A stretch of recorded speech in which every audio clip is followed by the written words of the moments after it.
Alors, je voudrais vous lire un message que je viens de recevoir. Donc, je pense que je peux le lire. Il n'y a pas de. Il n'y a rien de personnel, donc celui-là, je peux vous le lire aussi.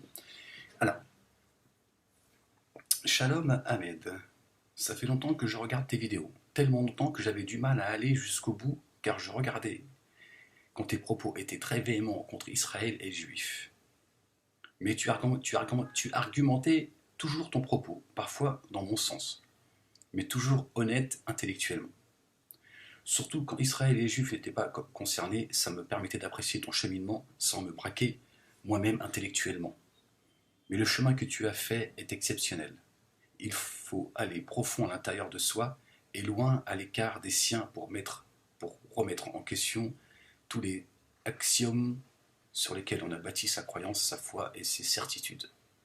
Ouais, ça c'est très juste. C'est bien que tu l'aies compris. J'ai déjà rencontré une personne qui était devenue mon meilleur ami. Un jour, nous étions à la plage, en maillot, et je lui ai demandé s'il avait beaucoup souffert des cicatrices de brûlures qu'il avait sur la peau, du torse et des bras. Comme il mettait du temps à me répondre, je me suis excusé de mon indiscrétion. Il m'a répondu qu'il espérait que je l'excuserais de sa réponse. Il m'a dit que c'était des tatouages qu'il avait fait effacer, des tatouages de croix gammées et autres célébrations nazies à la gloire du Troisième Reich. J'ai été très surpris, car jamais il m'avait manifesté le moindre sentiment antisémite. Il m'a dit qu'il était dans un milieu de backers, Hell Angel Harley Davidson, où tout le monde était comme ça, et comme c'était une fraternité, il les avait suivis pour être dans le groupe. Et puis un jour, il a finalement rencontré des Noirs et des Juifs, et il s'est rendu compte qu'il les détestait pour rien, sans raison de bêtement. Il s'est remis en question. Il a remis en question son monde. Et il n'y a rien de plus difficile ni de louable que de remettre en question son propre monde. Je n'ai pas été aussi loin que lui ou toi. Ça, c'est intéressant. Juste, j'en ai marre qu'on demande aux autres de pleurnicher sur notre souffrance. Ça, c'est intéressant aussi. J'en ai même marre de pleurnicher moi-même. Ça, c'est intéressant aussi. Je regarde les spectacles de Diodo et les trouve de moins en moins drôles, et c'est dommage de gâcher un tel talent.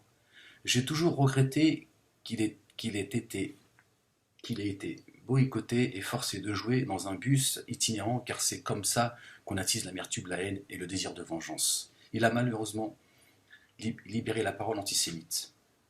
Tout ça pour te dire que j'espère qu'il a vu ton appel, car la société française a besoin de paix et d'unité. Si Simone Veil a œuvré pour la réconciliation de la France avec l'Allemagne, on peut bien pardonner à Diodo s'il suit la voie que tu as ouverte. Va-t-il la suivre? Je crois pas. Que l'amour soit dans ton cœur et la paix sur ta maison. Amen. Ainsi qu'à toi. Je te remercie, c'est gentil. Shalom, David. Donc, il y a eu des points intéressants. Je ne sais pas si je vais me souvenir de tous les points. Je vais essayer de revenir comme ça.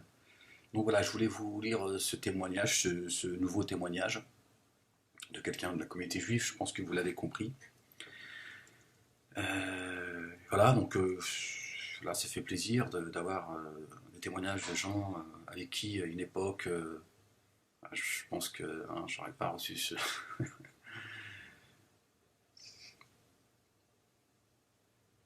Alors j'aurais dû m'arrêter finalement sur les points où j'ai dit que c'était intéressant, mais je les ai plus de tête. Hein. C'est pour vous dire qu'il est difficile de tout garder en mémoire. Donc vous l'avez compris, il a rencontré quelqu'un qui à un moment donné s'est extirpé du groupe, et en s'étant extirpé du groupe, il a fini par se retrouver. Hein, donc il fait référence à moi. Et effectivement, c'est effectivement. Et d'ailleurs, si aujourd'hui je n'attends rien de personne et je suis prêt à aller, de continuer à cheminer, et seul, c'est-à-dire de perdre même ceux qui me sont très chers, c'est parce que je me suis retrouvé un moment seul dans la douleur. Et je pense que cette traversée du désert, elle m'a préparé aussi à ça. Elle m'a préparé à ça. Si aujourd'hui je suis prêt à être seul au monde, mais d'être ce que moi j'ai envie d'être, c'est parce que je l'ai été seul dans la douleur. Et quand tu l'as été seul dans la douleur, tu peux l'être dans la paix. Tu comprends ce que je veux dire? Donc je pense que cette traversée des airs, vraiment, c'est une miséricorde, vous n'en avez même pas conscience. Et elle m'a préparé en réalité, donc c'est des choses qu'avec le temps, que je commence à comprendre moi-même, mais j'en avais pas forcément conscience, parce que quand on va mal, on a du mal à voir ce qui va bien autour de nous. Parce que quand on va mal, il y a aussi des choses qui vont bien. D'ailleurs, Dieu, dans le Coran, rappelle que euh, à côté, à côté d'une épreuve, à côté d'une épreuve, s'accompagne une facilité. Mais on ne la voit pas, la facilité, parce qu'on a la tête dans le guidon. Euh, et donc voilà, donc j'avais perdu le fil parce que j'étais en train de lire un message en même temps que je viens de recevoir. Et donc, ça lui a rappelé, mon cheminement lui a rappelé voilà, une anecdote d'un ami à lui qui, voilà, il soupçonnait pas son passé, quoi. Et il dit rien de plus difficile ni de louable que de remettre en question son propre monde. Bah, c'est ce qu'il y a de plus difficile. C'est pas de dénoncer le gouvernement, c'est pas de dénoncer, c'est de dire la vérité aux siens, c'est d'être honnête avec eux. C'est ça le plus dur. Parce que tu sais que tu vas te couper de ta base. Hein, il y a ce fameux adage que j'ai souvent cité, ce proverbe arabe qui dit offrez un cheval à celui qui dira la vérité. Parce que tu sais qu'à un moment donné, il va falloir qu'il fuit. Tu vois, parce que sinon, c'est comme ça. Bon. Après, la vie, et parfois, elle te prépare à cela. Et là, il dit je n'ai pas été aussi loin que lui ou toi. Et ça, c'est intéressant. Parce que finalement, mon parcours euh, a permet en tout cas à David, lui permet de voir au-delà du miroir. Parce que finalement, j'ai été son miroir. Quand il dit ça, ça veut dire que je suis devenu son miroir. Et c'est ça qui est intéressant. C'est-à-dire que finalement, je suis rentré en lui. D'accord. Le fait que moi, je suis arrivé à un stade où j'arrive à m'effacer et de me mettre à la place de l'autre, c'est un peu ma nature, c'est vrai, et de me dire, attends, s'il est à un moment donné, il est important de se mettre à la place des autres. Parce qu'on est tout le temps à regarder notre petit nombril et à tout le temps à pleurnicher sur nos problèmes, on est dans la certitude, nous avons raison, c'est nous qui souffrons, c'est nous qui avons... Voilà. Les autres ont toujours tort. Je suis en fait finalement le miroir de David. Et il se dit finalement, tu vois Ahmed, je n'ai pas été aussi loin que toi. Donc ça veut dire qu'il est dans ce cheminement et il se dit, il est peut-être temps que moi aussi j'aille, je fasse le même parcours que le tien. En tout cas, je lui souhaite et si moi je déclenche ça chez certains et j'ai reçu d'autres messages parce que je les ai pas toujours, je lis pas toujours les messages, j'en lis de temps en temps, je vous les fais partager comme ça vraiment de manière très spontanée. Et donc je reçois des messages des gens de la communauté juive, voilà, ceux qui me suivent depuis très longtemps et ceux qui me découvrent, etc., etc. Et voilà, donc il y a quelque chose qui est en train de se passer et tant mieux. Et moi, je suis content d'être l'outil, hein, de Dieu qui permet, en tout cas à mon niveau, de remettre un peu d'équilibre dans cette souffrance, comme finalement on partage tous cette souffrance. Après chacun la vit comme il l'entend, mais là, il y a une souffrance de part et d'autre. Et David exprime sa souffrance. Et moi, je rentre à l'intérieur de lui et je titille sa souffrance. Et sa souffrance, elle commence à lui parler. Et elle est en train de lui dire, et toi? Et toi? Est-ce que toi aussi, à un moment donné, il serait pas temps que tu comprennes ce qui est en face, même si certains portent la haine.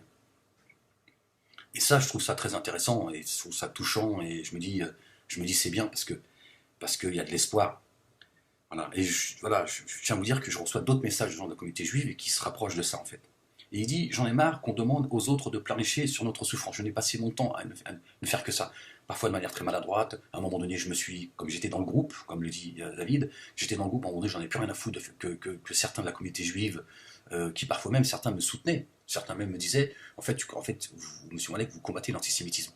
Et je dénonçais ça. Je dénonçais de m'accuser moi, on ne parlait que de moi aujourd'hui, d'être responsable de la Shoah. Parce que certains n'ont pas su en parler. Voilà. Et j'essaie aujourd'hui de choisir mes mots parce que je n'ai pas envie de... J'essaie de faire un effort sur moi pour essayer euh, d'améliorer ma façon de parler, d'être un peu plus dans la pédagogie. Voilà. J'espère qu'à l'avenir, même quand je parlerai des sujets sensibles comme le voile, etc., j'essaierai de faire l'effort. Mais bon, qu'est-ce que vous voulez? C'est pas toujours facile, c'est pas toujours évident. Et voilà. Enfin bref. Et, euh, et, et effectivement, voilà, j'expliquais que moi, j'étais même pas mentionnable. J'étais même pas au stade du spermatozoïde et on me demande à moi, on me culpabilise. Et en plus, ça arrivait chez moi des choses dont je n'avais pas conscience en fait. C'est-à-dire qu'en fait, je n'ai fait que porter la culpabilité. Parce que je suis né dans la culpabilité. Et on me dit, oui, tu es responsable de la Shoah. Je dis, moi, je ne sais pas de quoi tu parles. Je ne sais pas de quoi tu parles. Pourquoi tu m'accuses d'être... tu vois, je ne peux pas t'entendre. Je ne peux pas t'entendre. Donc t'imagines, si toi, à un moment donné, t'en es arrivé à te dire, c'est bon, même moi, j'en ai marre de pleurnicher. Imagine ceux qui sont sincères. Ils ne comprennent pas, à un moment donné. Parce qu'il y en a, ils n'ont pas su parler de ça. Tu vois. Comme ceux qui parlent de la religion, ils éloignent les gens de Dieu. Dieu, dans le Coran, dit, il me semble que c'est coranique, à vérifier, Dieu met en garde ceux qui éloignent les gens de Dieu. C'est la même chose. Tu viens avec la Shoah, tu viens avec toutes tes émotions, tu viens avec tes angoisses, et, certes, tu viens avec ta réalité aussi. euh, voilà, et en fait, tu balances ça à la gueule des gens, mais les gens, à un moment donné, tu vois, il y a une réaction. Donc, à un moment donné, tu vois, si tu sais pas en parler, n'en parle pas. Mais voilà, donc moi je comprends, mais j'ai juste envie de pousser encore un peu plus voilà, le raisonnement et de dire que, voilà, c'est peut-être aussi de cela dont on a marre, David. Quand tu dis j'en ai marre, c'est peut-être ça, et tu l'as peut-être toi-même pas compris, tu vois. C'est que finalement tout ça, bah, ça a des conséquences. Parce que quelque part, je porte la même souffrance que toi, David. Elle est différente, mais elle est la même dans l'absolu. Et en fait, cette souffrance, elle ne s'est pas rencontrée. Il y a des gens, bien sûr, qui ont fait en sorte qu'elle ne se rencontre pas, mais cette souffrance, elle aurait dû. Et je vois aujourd'hui, je me dis qu'avec les vidéos que je fais, je me dis finalement, notre souffrance, elle se rencontre, David. Moi, c'est ce que j'entends de ton message. On est en train de parler de la souffrance qu'on porte. Et à un moment donné, on a envie que cette souffrance, tu vois, d'autres, ils n'ont pas envie. Ils préfèrent qu'on se mette des coups de couteau.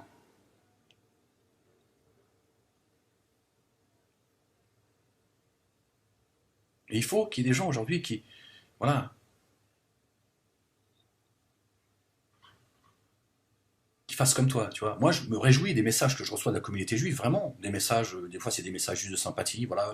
Certains me disaient, moi, je te suis depuis longtemps, voilà. Ceux qui me connaissent depuis très longtemps me disent, voilà, c'est juste miraculeux. Voilà, vous savez, le plan de Dieu, c'est pas, voilà, tu ramènes un certain équilibre dans tout ça. À un moment donné, tu te dis, attendez, c'est pas, il y a le mal ici, tu vois, il y a le bien ici. D'autres juste, voilà, merci voilà, voilà, merci pour tes mots, merci de partager, voilà, d'apporter une autre voix que. Mais je pense que c'est ce qu'on a tous intérêt à faire. C'est à un moment donné, c'est de passer à travers ce miroir. Voilà. Moi, finalement, je suis allé chercher chez toi, David, je veux dire, ce qu'il y a de plus profond, sans être.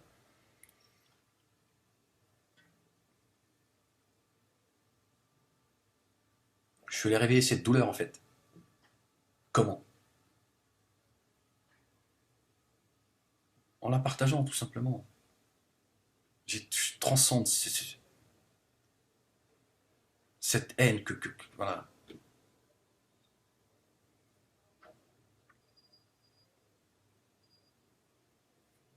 Donc on a tout intérêt à se poser les bonnes questions. Et j'espère que